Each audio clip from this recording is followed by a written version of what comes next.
ராகுல் அவர்களை நீங்க கட்சியிலிருந்து நீங்க விலகினாக்கா சஸ்பெண்ட் பண்றதுனால எந்த லாபமும் கிடையாது. அவருடைய எம்எல்ஏ பதவி அவர் ராஜினாமா பண்ணணும். எந்த ஒரு ஆண் ஒரு பெண்ணுடைய பெண் மேல இருக்கிற அக்கிரமத்தை உண்டாக்குறாரோ, பெண்கள் அச்சுப்படுத்துறாரோ, யார் பெண்கள் மேல கொடுமைகள் நடத்துறாரோ அவர் அந்த பப்ளிக் பொசிஷன்ல இருக்கிறதுக்கு லாய்க்கே கிடையாது. உங்களை தேர்ந்தெடுத்தது மக்கள். அந்த உங்களை வாக்களிக்கும் போது பெண்களும் சேர்ந்து உங்களுக்கு வாக்களித்திருக்காங்க. பெண்கள் உங்களுக்கு வாக்களிக்கும் போது உங்க மேல நம்பிக்கை வச்சுட்டு உங்களை வாக்களிக்கும் போது அந்த நம்பிக்கை துரோகம் பண்ணும் போது அப்படிப்பட்ட ஒரு துரோகி அந்த பொசிஷன்ல இருக்க கூடாது. ராகுல் காந்தி அவர்களை கேட்கிறேன், நீங்களும் ராகுல், இங்கே ஒரு ராகுல், டெல்லியில இருக்கிற ஒரு ராகுல் எந்த வேலையும் செய்ய மாட்டாரு. இங்கே இருக்கிற ராகுல் தவறான வேலைகள் மட்டும் தான் செஞ்சிட்டு இருக்காங்க.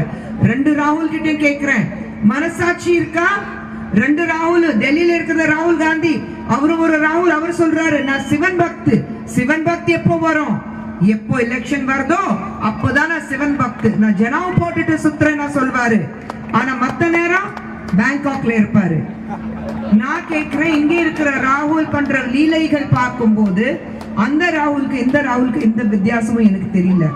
எல்லாமே பவர், கையில ஒரு பவர் இருக்கிறோம். மத்தவங்க எப்படி நம்ம கைக்குள்ள வைக்கணும், அடிப்படையில நமக்கு அடிமையாக இருக்கணும், அப்படிதான் நீங்க செயல்பட்டு இருக்கீங்க.